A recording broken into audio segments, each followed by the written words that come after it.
İsrailin quruluşu və 5 ərəb dövləti ilə ilk müharibəsi. İsrail oğulları qədimdən bəri Orta Şərqdə, Fələstin bölgəsində yaşamış və burada İsrail Krallığı və Yahuda Krallığı kimi dövlətlər qurmuşdur. Bölgə daha sonra Roma hakimiyyətinə keçərək xristianlaşmış və Roma burada yüzillərlə hökm sürmüşdür.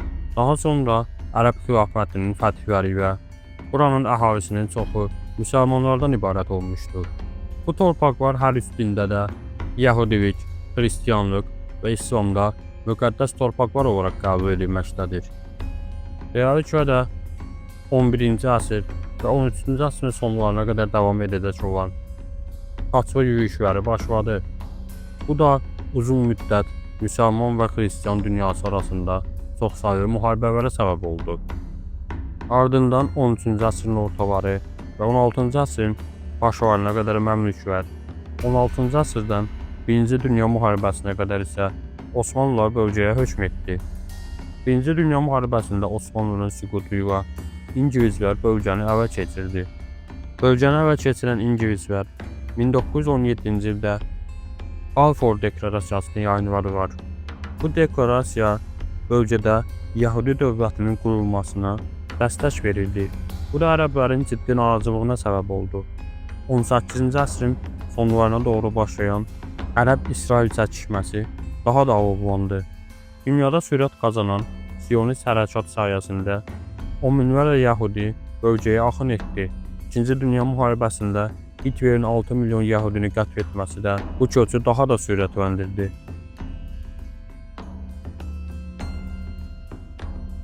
1948-ci ilə gəldikdə isə artıq bölgəni tərk etmək istəyən İngilislər burada Fələstinin 56%-ni içinə alan İsrail dövlətini qurdular. İsrail qurulduğu gün Amerika Birləşmiş Ştatları tərəfindən, bir gün sonra isə SSR tərəfindən rəsmən dövlət kimi tanındı. Ancaq ərəb dövlətləri bunu qəbul etmədi. İsrailin qurulduğunu elan etməsindən bir neçə saat sonra Misir, Suriya, Livan, Yordaniya İsrailə müharibə elan etdi və orduları ilə Fələstinə girdi. Səudi Ərəbistan və Sudan da qüvvələr göndərərək bu dövlətlərə dəstək oldu.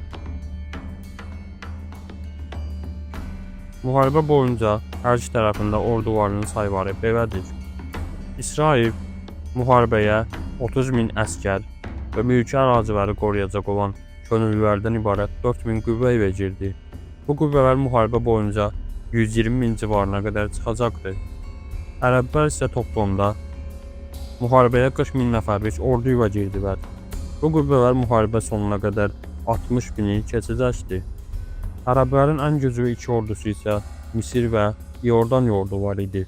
Misir çoxsaylı qüvvələrə, Yordaniya ordusu isə İngilislər tərəfindən hərbi təhsil almış nizami qüvvələrə sahib idi. Müharibə 5 dövlətin də hücumu ilə başladı. Misir cənubda irəlilədi. Ancaq müəyyən irəliləyişdən sonra İsrail qüvvələri tərəfindən dayandırıldı. Şimala gəldikdə isə Livan və Suriya sadəcə qismi bir irəliləyiş göstərə bildi. Tam güclü irəliləyiş isə Şərq cəbhəsində Yordaniya tərəfindən oldu. Yordan orduları Şərqi Qüdsə qədər irəliləyib buranı ələ keçirdi. Digər ərəb dövlətlərinin də qismi irəliləyişinə baxmayaraq İsrail üçün vəziyyət ürəkaçan deyildi. Bu zamanda Birləşmiş Millətlər Təşkilatı araya girərək bir aylıq atəşkəs imzalatdı. Nəticədə bu atəşkəs İsrail üçün dərin bir nəfəs oldu. Bu müddət ərzində İsrail ordularını topladı və bütün cəbhələr üçün planlı bir hərəkat hazırladı. Ayrıca müharibə əsnasında 250.000 Yahudi də İsrailə dəstək vermək üçün buraya köç etdi. Qüvvələrini 60.000-ə çıxaran İsrail noyabr sonlarına gəldikdə Suriya, Livan və Yordaniya ilə atəşkəs imzaladı. Təhlükədə bütün ordularını Misir cəbhəsinə toplaya bildi. Bütün qüvvələri və Misirə qarşı durduqdan sonra onu cənubda Sina yarımadasına qədər geriyə çəkilməyə məcbur buraxdı. İsrail orduları Sina yarımadasında qismi bir irəliləyiş göstərsə də, Misir ordusunun sərt dirənişi bunu dayandırdı. Bir müddətdə vəziyyətin stabil qalması səbəbilə Hər iki dövlət də BMT-dən atəşkəs istədi və beləliklə də 1948 Ərəb-İsrail müharibəsində hərbi çıxarıcı atəşkəs imzalanmış oldu. Beləliklə də İsrail müharibəyə girməmişdən öncə Fələstinin 56%-ni əhatə edirdisə, müharibə sonunda bu nisbət %78-ə qədər yüksəldi. Müharibənin ən gəliri çıxan ölkələrdə birinci sırada İsrail, daha sonra isə Yordaniya oldu.